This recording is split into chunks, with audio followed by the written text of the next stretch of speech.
Президент Садыр Жапаров Россиянын президенти Владимир Путин менен телефон аркылуу сүйлөштү. Кыргыз Республикасынын президенти Садыр Жапаров бүгүн 7 октябрда Россия Федерациясынын президенти Владимир Путин менен телефон аркылуу сүйлөштү. Өлкө лидерлери кыргыз-орус эки тараптуу кызматташтыгынын актуалдуу багыттарын, аркыл тармактагы өз ара пайдалуу байланыштардын абалын жана өнүгүү келечегин талкуулашты. Садыр Жапаров Владимир Путинди туулган күнү менен жылуу куттуктап, ага бекем ден-соолук, узак өмүр, ошондой эле жооптуу мамлекеттик ишмердүүлүгүнө ийгиликтерди каалады. Ал өлкөлөрдүн тарыхый достук жана бири-бирин урматтоонун бекем салттарына негизделген өз ара алакасын жогору баалап, бул иште Владимир Путиндин чоң салымын белгиледи. Ошондой эле президент Садыр Жапаров Россия лидерин мамлекеттик думага шайлоолордун ийгиликтүү өтүшү менен куттуктап, анын мындан аркы ишмердүүлүгү, парламенттер аралык байланыштарды жогорку кеңеш менен чыңдоого багытталарына ишеним артты. Өз кезегинде Россиянын президенти Владимир Путин куттуктоолор үчүн ыраазычылык билдирип, ошондой эле орус тараптын биргелешкен күн тартибиндеги бардык маселелер боюнча өз ара пайдалуу кызматташтыкты өнүктүрүүнү улантууга даярдыгын белгиледи. Күрөш боюнча Россиянын улуттук курама командасынын машыктыруучулар штабы кыргызстандык Мерим Жуманазарова менен россиялык Ханом Велиеванын ортосундагы дүйнөлүк чемпионаттын жарым финалдык беттешинде калыстыкка каршы нааразычылык билдиришмекчи. Бул тууралуу ТАСС Россиянын күрөш федерациясынын президенти Михаил Мамиашвилиге таянуу менен билдирди. Велиевага жарым финалдык беттеште Жуманазаровага утулуп калды жана бүгүн коло медаль үчүн америкалык Тамира Сток Менса менен күрөшөт. Биз протест жазабыз. Акылсыздык менен чектелген одоно ката кетти. Таблодогу көрсөтмө боюнча Велиева финалга чыгышы керек болчу. Эстүү жана жоопкерчиликтүү адамдар, айрыкча сот иштери, ар кандай бизнеске тартылышы керек экендигине дагы бир жолу көңүл бурууга негиз бар, деди Машвили. Бүгүн парламент жыйынында депутат Улукбек Садиков энергетика жана өнөр жай министри Доскулбек Мурзаевтан энергетика тармагындагы абал боюнча маалымат берүүнү талап кылды. Анын айтымында прогнозго ылайык быйыл катаал кыш болот, Токтогул кесиндеги суунун деңгээли 12,3 миллиард кубометр, жылдык керектөө 6 миллиард куб метр, биз критикалык чекитке жеттик. Министр биз Тажикстандан электр энергиясын импорттой баштадык дейт.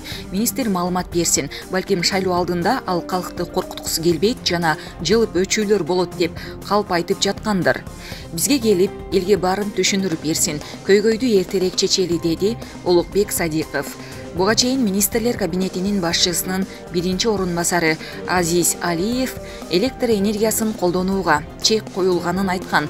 Чиновник чектен ашса пландуу өчүрүүлөр болорун эскертти. Экономика министринин мурдагы орун басары саясатчы Элдар Абакиров мамлекеттик башкарууда кийинки парламенттин ыйгарым укуктары чектелгенин белгилеп, бийлик жогорку кеңешке өз адамдарын алып келүүгө кызыктар болууга кажети жок деп эсептейт. Экономист бул тууралуу Азаттыктын эксперттер талдайт талкуусунда билдирди.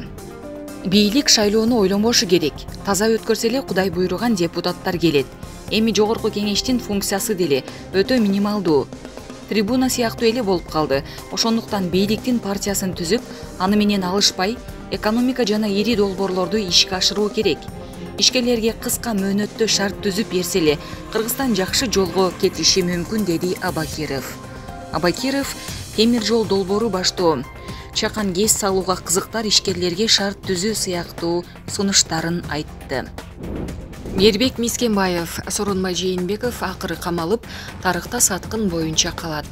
Мээрбек мырза Сооронбай Жээнбековдун кызматтан кетишине толук 1 жыл болуптур, а кишинин мамлекетте кылган ишмердигине кандай баа берет элең? Сооронбай Жээнбеков бийликке келген күндөн баштап колунан эч нерсе келбестигин билгизген, 3 жылда мамлекетти артка тарткан аз келгенсип, досуна кыянатты кылып, бийлигимди алып коет деген коркуу сезим менен жашады. Эми бийликтен жок же үйдөн жок, көчөдө отуруп калды. Бир тууган инисин соттоп атса да, ал бир жылуу сөз айта албаганы өкүндүрдү. Адамгерчиликсиз өтө пастыгын көрсөтүп койду. Бул киши тарыхта саткан жана колунан эч нерсе келбеген адам катары кара тамга менен жазылып калат. Азыркы бийлик Сооронбай Жээнбековду сот камагына албай калкалап атпайбы? эртели кечпи ал баары бир камалат, орду түрмөдө. Коомчулукта Атамбаев жакында соттон акталат деген кеп тарады. Эгер боштондукка чыгып калса, Сооронбай Жээнбеков менен кайрадан дос болушабы же эки айрылыш жолдо кала беришеби? Учурда Атамбаевдин үстүнөн улам-улам кылмыш ишин козгоп атышат. Мен ойлойм, азыркы бийлик Атамбаевден өтө коркуп турат. Анткени Алмаз Байкенин кадыр баркы күн сайын көтөрүлгөндүктөн көтөрүлүп баратканы байкалууда. Бирдеме болуп кетсе, шайлоо аркылуу Атамбаев кайрадан президент болуп калышы мүмкүн. Анткени менен жакынкы күндөрү Атамбаев соттон акталып, саясий аренага чыгат го. Бир кезде Алмаз Байке ит дос болсо жакшы, досуң ит болсо жаман деген сөзүн айткан. Эгер соттон акталып, камактан бошонуп чыгып калса, Сооронбай Жээнбеков менен кайрадан мамиле куруп, ымалага эч барбасын бөркүмдөй билем. Ошол үчүн Сооронбай Жээнбековго окшогон адам менен дос болгончо, ит менен дос болгону артык деп ойлойм. Суратчыл Чиев, Азия Ньюс гезити. Рамазан Дырылдаев. Элди азапка салган Акаевка кечирим болбош керек. Центара Голд утууларын билип, Кыргыз бийлигине жала жаба баштады деди бүгүн 7 октябрда Назар Ньюс маалымат агенттигине экс-депутат Рамазан Дырылдаев. Рамазан агай, Центара Голд компаниясы экологияга зыян келтирген эмеспиз деп коюлган дооматтарды четке каккан билдирүү таратты. Алар актансак, жеңиш биз тарапта болот деген позицияны кармана башташтыбы? Менимче алар бети жоктук кылып жатышат. Алар жолугушуудан кийин утууларын билип, чындыкка дал келбеген маалыматтарды таркатып, Кыргыз бийлигине жала жаап, суудан кургак чыккылары келип жатат. Чынында Кумтөрдөгү абал алар актана тургандай эмес. Табигатыбыздан таш талканын чыгарып, экологияга эсепсиз чыгым келтиришти. Уулу калдыктар төгүлгөн жерлерде маселе жаратат. Ага карабай, Кыргыз бийлиги тарабынан коюлуп жаткан доолорду четке кагып жатканы алардын жоопкерчилигинин жоктугу жана мамлекетибизди ойлобогону деп түшүнүшүбүз керек.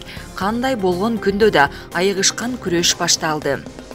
Ошол үчүн биздин бийликтегилер алар тараптан боло турган түрдүү соккуларга даяр турушу керек. Ошондой эле ушундай бети жок фирманы Кыргызстанга алып келип, элди азапка салган Акаевка кечирим болбош керек. Сурак калмыш болуп, кайра кое берип жибергени жарабайт. Аны жоопкерчиликке тартыш керек. Афганистан карыздан кутулуу үчүн экс-чиновниктердин мүлктөрү сатылат. Афганистан энергетикалык корпорациясы да Афганистан Брешна Ширкат коңшу экспорттоочу өлкөлөр менен электр энергиясына болгон карызын жабуу үчүн бийликтен кулатылган чиновниктердин мүлкүн сатууну пландап жатат. Бул тууралуу компаниянын директорунун милдетин аткаруучу Сафиулла Ахмадзай билдирди.